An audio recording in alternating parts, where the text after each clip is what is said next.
Halo sahabatku semua, bismillahirrahmanirrahim. Assalamualaikum warahmatullahi wabarakatuh. Jangan lupa selalu selawat Allahumma sholli ala sayyidina Muhammad wa ala alihi sayyidina Muhammad. Teman-teman, tetaplah berbagi kebahagiaan dengan menebar senyuman. Ojo guyu dewi, tapi nek guyu dewi gendeng rek. Jadi sama orang saling menyapa. Nah, pesan saya sore ini gitu. Ini mau mereview tentang mobil ini, yaitu Nissan Serena C24 keluaran yang awal. Beginilah bentuk mobilnya.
Nah, mobil ini seperti video tadi, ukuran modelnya saya bilang bongsor ya bongsor, ndak ya ndak, karena mobil ini hanya sekitar 4,5 meter, artinya kurang lebih sama dengan si Innova. Nanti akan saya banyak bandingkan dengan si Innova karena harganya juga relatif sama ya, harganya sekitar mobil ini tahun 2005. Nah, lebih murah sih. Mobil ini secara pasar lebih murah, sekitar 15 sampai 20 juta. Nah, pasaran untuk yang tahun awal segini kisaran kurang lebihnya di angka 70-an, bisa lebih bisa kurang tergantung kondisi barangnya. Untuk yang tipe HWS, untuk yang tipe di bawah ini ada yang namanya tipe CT. Selisihnya sih kalau dari luar hampir mirip ya, mungkin dari sisi grill depan, bumper, lip bumper, side kit, velg saya kira mirip, kemudian spion, terus yang pintu tengah kiri itu dia PSD, kalau yang CT tidak PSD. Cuma juga PSD nggak bisa kita harapkan lebih jauh karena rata-rata yang Serena produk awal yang 2003, 2004, 2005 ini banyak yang sudah rusak PSD-nya. Cuma kebetulan punya saya ini masih bisa. Nah, banyak yang sudah rusak. Kemudian untuk dari belakang untuk mobil ini dari belakang juga sudah ada namanya apa ini, slips bodi bawah. Nah, kayak Autek ya. Autek juga ada tipe Autek, cuma untuk yang tahun-tahun awal ini kayaknya belum keluar Autek. Autek itu C24 yang sudah sekitar tahun 2009-10 biasanya. Untuk kameranya sudah ada di sini terintegrasi bawaan, cuma juga umumnya rusak. Namanya elektronik ya. Kadang head unit juga sudah diganti, jadi rusak pun tidak apa-apa. Kamera parkir ini kalau dibelikan aftermarket sekarang murah, sekitar 200 ribuan. Kadang dipasang di sini bisa boleh, dipasang di sini juga boleh. Nah, ini juga nggak sulit. Jadi kadang-kadang ada hal yang mana harus bisa kita maklumi. Head unit juga bawaan rata-rata juga sudah rusak. Nah, artinya terus kemudian dibelikan tip baru. Nah, itu kan juga tidak mahal dan memang sudah waktunya upgrade, karena head unit yang bawaan juga kayaknya sudah nggak support sama sekarang ya. Sekarang kan zamannya sudah USB dan kawan-kawan, apalagi sekarang banyak head unit yang sudah Android. Di zaman mobil ini keluar belum ada Android. Oke, untuk kaki ini, mobil ini punya kelebihan kakinya lembut, nyaman. Nah, cuma dia ground-groundnya relatif pendek. Ini sekitar satu jengkal saya, mungkin ini sekitar 16 cm. Ground grillnya lumayan pendek, jadi mobil ini kalau dipakai di jalan gini, jojrok gini, kadang bumper depannya lipnya nyangkrok. Untuk keropos bodi kita nggak perlu ngolong. Hampir saya jarang jumpa mobil seperti ini lantainya keropos. Ya ada, tapi sedikit, jumlahnya sedikit. Terus bannya ring 15, ukurannya 18565. Ya kalau ukuran roda kurang lebih mirip-mirip lah sama si Innova. Untuk pembukaan yang sebelah kanan ini pakai tangan, kalau yang kiri dia pakai power sliding door. Bisa pakai tangan, bisa pakai power sliding door. Nah kemudian sambil jalan ya, untuk yang tipe HWS atau Autek dia joknya sudah kulit. Untuk jok yang kulit ini sudah termasuk kondisi cukupan di atas rata-rata teman-teman. Banyak yang lebih buruk daripada mobil ini. Umumnya ini sudah di atas rata-rata, tapi tidak super istimewa, tidak kayak baru, tapi mobil ini sudah di atas rata-rata pada umumnya. Sekarang tak lihatkan masuk ya. Jok pasti yang di sini kalah dulu. Jadi jangan pernah minta Serena atau jok kulit yang di tahun ini joknya masih perawan, masih belum ada retak-retak. Minimal pasti retak-retak begini. Minimal retak-retak begini. Ada yang tidak retak-retak ada, tapi itu masuk kategori beda ya, itu kategorinya antik, itu beda. Bagus sama antik itu beda. Setir ini yang bahannya kayak seperti Nissan Grand Livina yang produk awal, yang setir masih krem. Itu setirnya dipegang enak, empuk, cuma ini mesti gripis ini pasti ya, gripnya pasti habis. Ini kelemahannya, jadi dia empuk tapi kelemahannya gripnya pasti habis. Akhirnya sebaiknya dikasih covernya murah sekitar 120.000, 100 sampai 200 ribuan. Nah ini untuk pelipatan spion, kalau ini pelipatan spion ya. Nah kalau ini untuk bukaan pintu. Nah ini belakang pintu. Pintunya jadi pintu yang kiri electric sliding door ini, power sliding door masih bisa berfungsi dengan baik punya saya, dan tetap vakum pintunya. Itu juga jarang. Rata-rata pintunya juga jadi masalah.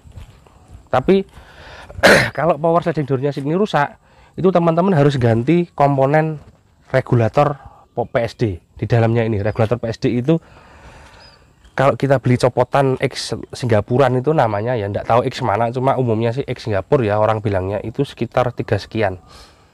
Belum ongkos pasang dan settingnya. Kalau beli baru mungkin bisa 2 kali lipat dari yang saya sebutkan tadi untuk benahi PSD ini. Tapi umumnya sudah rusak yang tahun segini. Ya alhamdulillah ini masih bisa gitu aja ya. Jadi kalau teman-teman dapat yang sudah PSD nggak fungsi ya nggak apa-apa, akhirnya bukanya biasa kayak Carnival, kayak si Espas itu. Kemudian plafon ini rata-rata kotor karena dia plafonnya kan bagus. Nah plafon bagus ini kadang kalau kita perokok ini dia akan nyimpen di sini. Nah cuma saya nggak tahu ya, saya ini jarang nyuci plafon selama ini. Kenapa? Karena plafon tuh kalau dicuci pakai sikatnya agak kasar, itu malah jeleret-jeleret teman-teman, malah bekas, malah tak sawang, gak enak loh. AC double blower rata-rata baik dan nggak oblak. Beda cerita kalau si yang model seperti ini, misalnya seperti Kijang kapsul LGX itu oblak. Oblak kalau Kijang LGX. Kalau ini enggak. Kemudian touchscreen monitor di headrest ini, saya enggak tahu ini masih fungsi apa enggak. Fungsi apa enggak masalah, sering-seringnya juga enggak fungsi. Tapi kalaupun toh masih fungsi ya alhamdulillah. Jujur saya belum nyoba. Nyala tadi ya? Nyala. Katanya mas kameramen saya tadi nyala. Tapi saya jujur belum nyoba, makanya nggak berani bilang. Kemudian jok ini kalau enggak ada orangnya, ini akan bunyi seperti si Nissan X-Trail.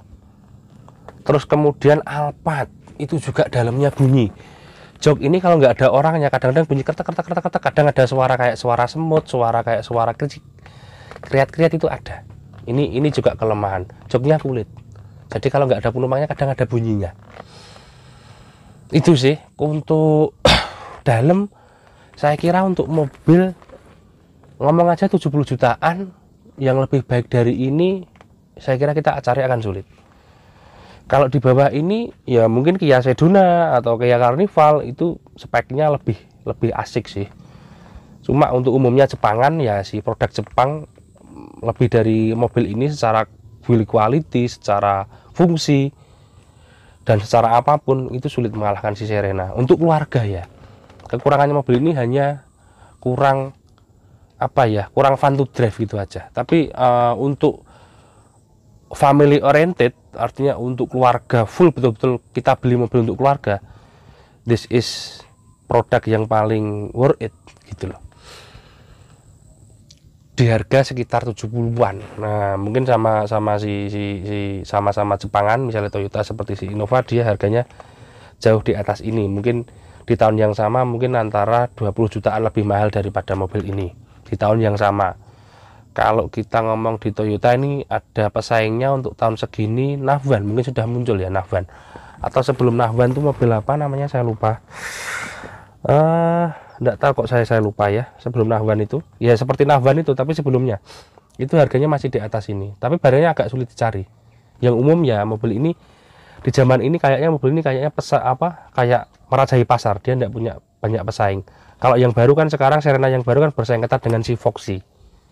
Jadi beda loh teman-teman, ini sama kalau kita bandingkan dengan si Alphard itu beda ya. Ini kelasnya dia sebetulnya mobil MPV tapi dibesarkan, dikotakkan gitulah.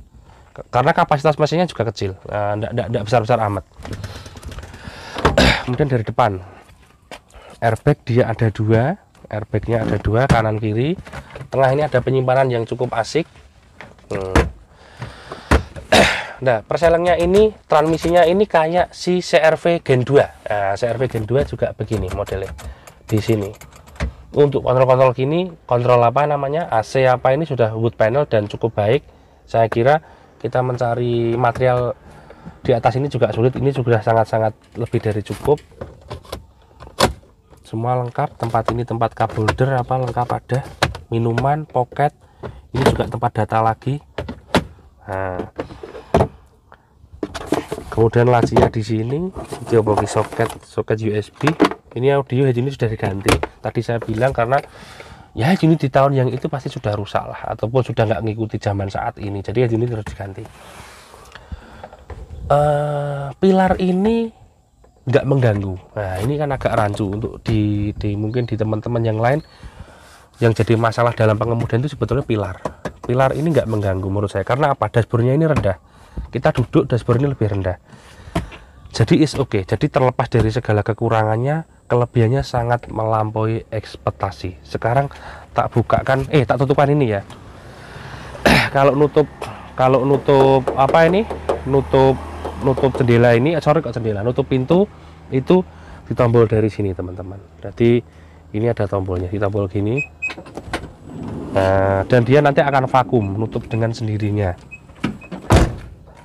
Kita ngomong bagasi dulu deh. Nah, untuk bagasi pasti ya sudah ada wiper, defogger, keturutan banyu. Nah, mesti ono ya. Dibuka gini. Nah, ini kalau rusak lumayan mahal kalau Serena. Shockbreakernya handsbrake ini. Untuk toolkitnya ada di belakang sebelah sini. Nah, untuk ban serepnya ada di bawah kolong sini. Mohon maaf saya nunjuk pakai kaki, memang tempatnya di bawah sini. Saya lagi kurang enak badan ini. Masuk watuk aja. Apa teman-teman? Ben gak watuk iki. Selain olahraga, jangan obat ya. Ramuan aja. Buah atau daun apa ben gak batuk. Kalau obat saya jujur saya nggak begitu minum obat soalnya. Saya kalau agak gak enak badan sakit gini saya biasanya menyendiri. Kadang ke gunung malah malah fisik ini malah tak ajar, tak bikin lari-lari kadang gitu. Nah ini sedikit melenceng dari tip. Minta tip dari teman-teman. Batuk itu dikasih makan apa atau minum apa, herbal loh ya. Jangan kasih link produk nanti di bawah, jangan, itu promosi namanya. Buah apa mungkin, atau sayur apa gitu loh. Kasih tip ya teman-teman ya. Nanti supaya biar dibaca yang lain. Jangan yang beli, artinya jangan yang buatan orang ya, barang yang di alam itu loh, maksudnya gitu. Oke, kembali ke topik lagi. Untuk jok belakang ini, jadi mobil ini bisa muat 1, 2, 3, 4, 5, 6 dengan lega. Kalau 7 agak mepet. Jadi kalau 6 sangat lega, dan akses untuk dari depan ke belakang dia kan los. Nah, karena samping-sampingnya dia kosong. Tentu keadaan jok belakang tentu akan yang paling baik kondisinya, karena kan jok yang paling tidak pernah dihuni. Untuk pelipatan mobil ini dia bisa melipat ya seperti Innova, melipat ke depan terus ke atas.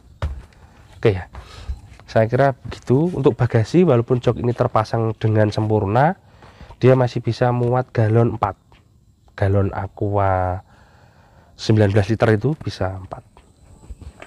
Saya belum pernah nyoba sih, cuma tak lihat aja gini kelihatan lah. Ini insya Allah muat untuk galon 4. Oke. Tuh, gak rapat.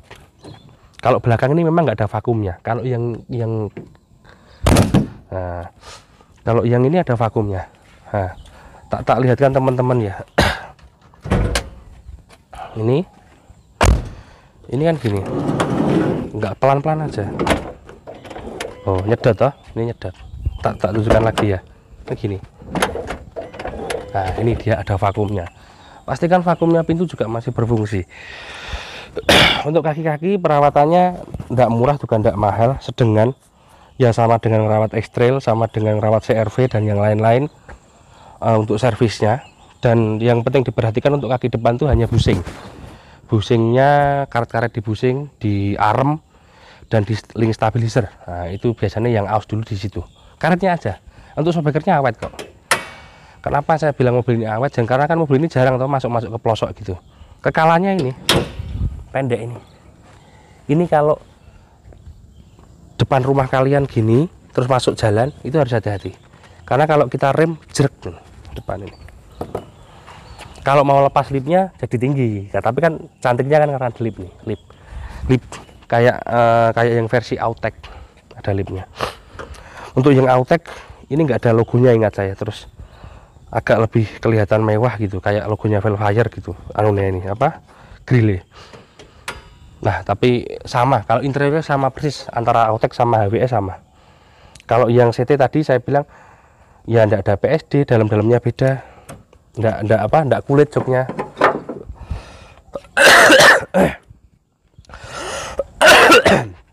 Oke, sekarang kita bahas engine. Mesin ini kode mesinnya dia GR20. Berarti sama persis dengan X-Trail yang 2 kosol. Nah, untuk transmisi maticnya dia sama dengan X-Trail 2.0 ataupun 2.4. Maticnya juga sama. Kasusnya di matic biasanya hanya di seal transmisi, seal piston. Nah, seal piston itu bisa kita ketahui ketika kita dingin lihat di tempat orang, masukkan giginya itu dia ada jeda lama. Kalau jedanya masih di atas 5 detik berarti seal pistonnya aus. Cuma biasanya seal piston itu bisa kita sembuhkan dengan obat. Nah, itu biasanya nggak perlu kita ganti, kita sembuhkan dengan obat pengeras seal. Itu ada satu botolnya sekitar 200 ribuan obatnya, itu kita butuh 2 botol. Itu insya Allah sembuh. Selama ini saya nyoba sih gitu. Kalau sealnya aja loh ya, jadi jedanya dia ketika dingin 5 menit, kok 5 menit, sekitar 5-6 detik. Kalau hanya 1, 2, 3 detik itu masih wajar. Tapi kalau dicoba digas dia pindahnya selah, berarti sudah masuk ke kampas, ke plat kampas maticnya sudah aus. Kalau itu harus overhaul. Nah, plat kampas matic aus itu rata-rata dia di kilometer 350.000 atau 400.000 itu mobil dirawat. Kalau mobil tidak dirawat bisa lebih rendah lagi jangkauannya. Kemudian sini Mas kameramen ya, untuk body valve juga sama dengan X-Trail. Body valve sama, dia kalau tidak mau pindah di gigi 3 aja di body valve sama di body valve-nya ada di dalam teman-teman, di dalam di bagian bawah. Jadi harus bongkar kalternya matic, itu tempatnya body valve sama solenoid. Kalau di mesin Honda kan solenoidnya ada di atas, kalau mobil ini solenoidnya ada di dalam, di atasnya body valve. Nah, kemudian untuk ini uli matic juga coba dicek ya teman-teman. Ini gini, di bau enggak apa-apa. Ini saya lagi nggak bisa bau, nggak tahu ini kenapa saya nggak bisa mencium bau, karena hidung saya banyak umbelnya. Saya nggak bisa merasakan bau jujur. Dijilat. Nah, ini pokoknya kalau di bau pastikan hidungnya pas sehat ya. Kalau saya hari ini saya nggak sehat. Maaf teman-teman, bukan saya jorok, tapi memang lagi sakit saya. Ini kalau baunya jagung gosong, jagung balado, berarti kampasnya sudah aus. Kalau enggak apa-apa ya enggak. Terus kemudian dilihat sini ada bintik-bintiknya apa enggak. Nah, ini kalau ada bintik-bintiknya hitam kecil-kecil mikron gitu, nanti berarti ada keausan di sistem kampas sih, biasanya sih gitu. Wah, bolongan dek gini saya tak lebok ning ngisor. Nah, kemudian dicek juga sistem engine coolingnya. Jadi kalau beli dicek selang-selang seperti ini, radiator dicek. Bukan ngeceknya bukan di tempat kita, kalian di penjualnya, di rumah. Kalau mobil sudah dibeli, diceki engine cooling, jalur-jalur air, termostat itu dicek. Kalau sudah jelek ya diganti gitu. Kalau namanya kita beli bekas, mobil sudah di atas 3 tahun tuh pasti butuh perawatan begitu. Jadi kalau beli kendaraan pulang diserviskan, barang-barang yang sekiranya aus dimakan waktu temporary, jadi karet, seal, oli, filter, itu gantian baru aja. Jadi nggak ada orang beli mobil siap pakai bekas itu kok saya nggak menurut saya sih nggak bisa, kecuali mobil itu masih masa garansi dealer. Nah, dealer mobil baru itu kan menggaransikan berapa sekarang ya, kalau tidak salah 50.000 km atau 3 tahun ya, itu pun dengan catatan servisnya harus di tempat tersebut. Nah, jadi kalau itu pun garansi cuma mesin, bukan garansi yang tadi saya sebutkan engine cooling apa enggak, saya kira elektrik ini juga enggak. Jadi dicek, bawa pulang itu setelah beli, misalnya teman-teman beli mobil ini, tadi sistem-sistem jalur air apa, enggak hanya mobil ini, mobil kalian yang di rumah juga dicekkan begitu. Kalau enggak mau melakukan treatment seperti itu ya nyewa aja enak. Jadi kita jangan sampai di jalan bermasalah. Rumusnya biar di jalan enggak bermasalah ya begitu. Kita melakukan perawatan berkala kendaraan kita sebelum rusak. Kalau sudah rusak itu bukan perawatan, itu namanya perbaikan. Saya alhamdulillah selama ini punya mobil saya pribadi loh ya, tidak pernah rusak di jalan, karena saya melakukan perawatan, bukan perbaikan. Belum rusak sudah tak ganti. Nah itu tapi setiap orang berbeda.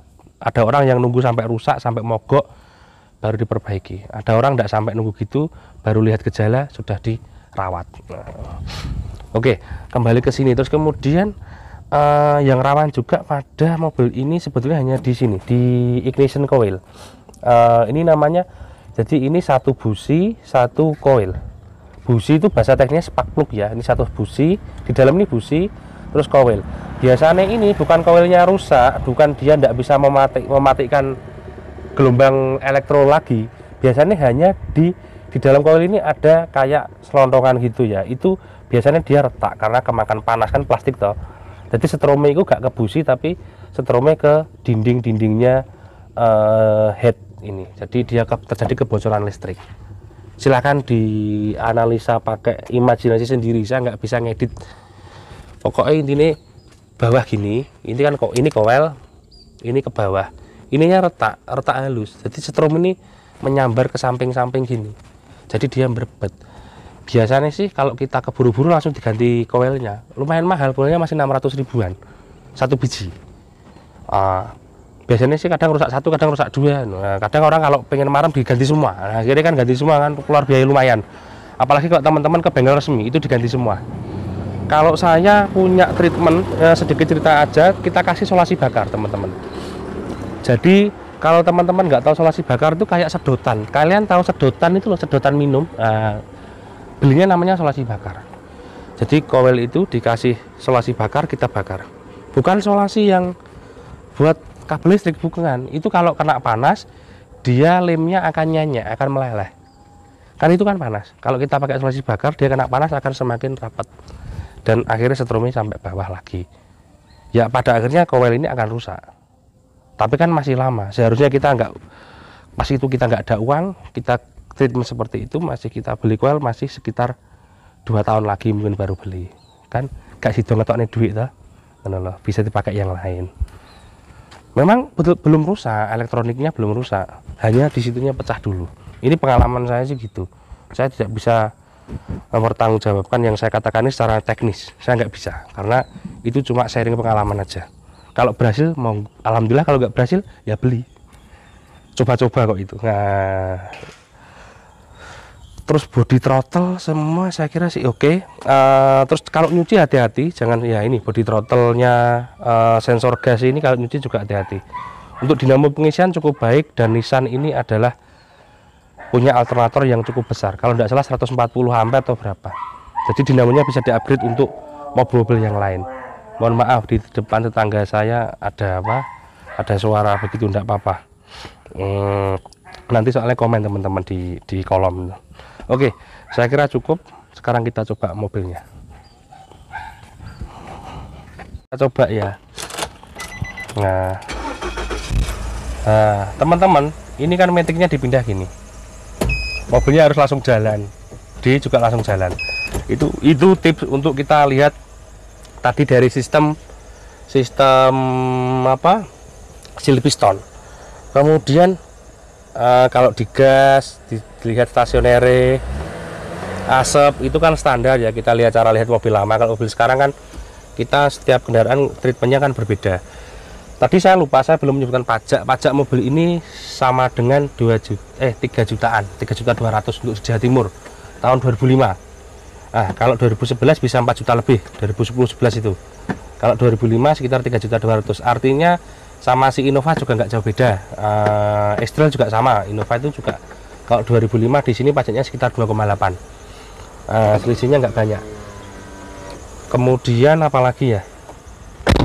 This oke, semuanya dalam keadaan oke. Nah, ini muter. Nah, oke, kita coba dulu ya.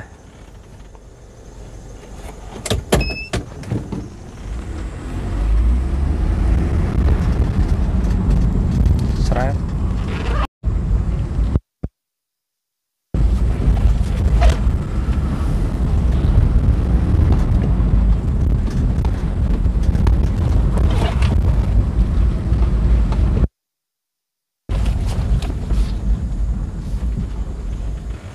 Untuk handlingnya sebetulnya sih enak kalau kita bisa menguasai kendaraan nih. Cuma karena mobil ini kotak kayak tahu, jadi body roll atau limbungnya ada. Tapi no problem, masih it's okay. Oke, kita coba lagi. Posisi duduk, visibilitas oke. Jadi mobil ini kacanya banyak. Ya kalau model lama sih kayak Espas lah ya, tapi kan ini lebih nyaman gitu loh. Rasa naikannya kalau kita bandingkan dengan si Innova itu enakan ini. Nah, posisi supir juga ini juga asik karena dashboardnya rendah. Jadi mobil itu kalau dashboardnya rendah itu asik karena visibilitasnya luas. Makanya teman-teman kalau nyetir bus itu kan mobilnya besar tapi nyetirnya enak. Saya pernah nyoba sih, ya enggak sering tapi pernah nyoba beberapa kali. Ternyata mobil besar itu kalau dashboardnya rendah, pandangan kita luas, jadi enak, nggak capek. Dan juga ada hand race untuk yang di sopir dan di depan kiri semua ada hand race.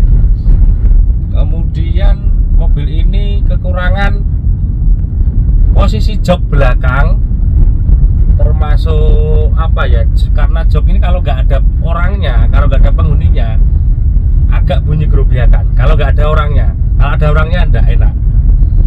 Untuk tanjakan kalau teman-teman dapat maticnya yang masih sehat enak. Mobil ini nggak ada yang manual teman-teman, serinya semuanya matic. Kalau dapat yang maticnya enak ya enak tanjakan.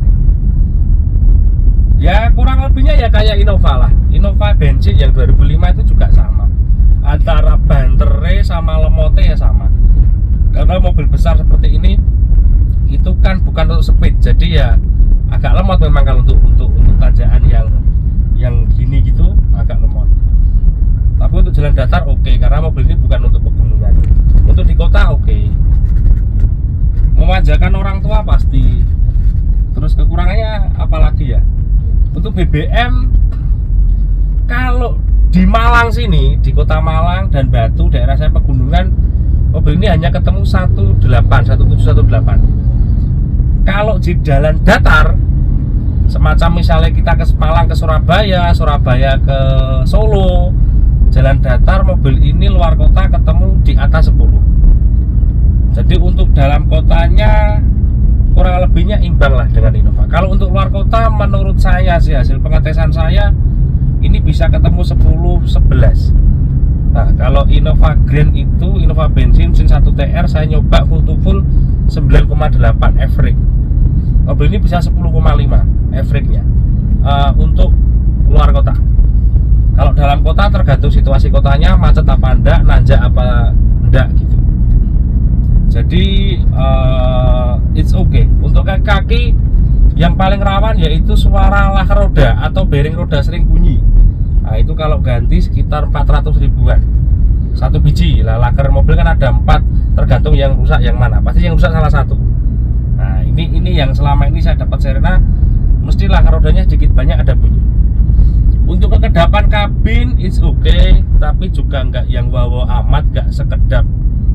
Beda ya sama teman-teman, kalau bandingkan sama Alphard beda, biasa aja, tapi enak, termasuk enak, kabinnya termasuk kedap. Ya cuma tadi ada gerobekan di jok ketika tidak ada penghuninya. Untuk matic smooth. Nah terus jangan khawatir, perawatan maticnya tadi sudah saya sebutkan, juga nggak sulit. Mobil ini juga yang C24 ini paling kalau terjadi masalah yang sering di body valve dan solenoid. Nah, itu spare partnya banyak, limbah banyak, baru ataupun limbah banyak. Handling nggak enak, limbung karena dia mobil ini mobil besar dan mobil keluarga, agak limbung kalau dipakai gini-gini. Kalau dipakai lurus enak. Intinya begitu teman-teman. Nggak banyak yang bisa saya katakan. Intinya mobil ini untuk keluarga, bukan untuk apa ya. Pokoknya intinya untuk keluarga, bukan untuk ganteng-gantengan, enggak, untuk keluarga. Kalau sama Innova itu mana tergantung. Kalau durability enak Innova, durability ketahanan. Kalau untuk nyaman, cenderung nyaman ini. Kenapa saya bandingkan dengan Innova? Karena harganya unda-undi, harganya hampir sama dan keperuntukan mobilnya juga hampir sama. Gitu ya. Terima kasih, ini sudah saya di showroom. Mudah-mudahan bermanfaat. Jangan lupa selalu berbagi dengan apa yang kita miliki. Assalamualaikum warahmatullahi wabarakatuh.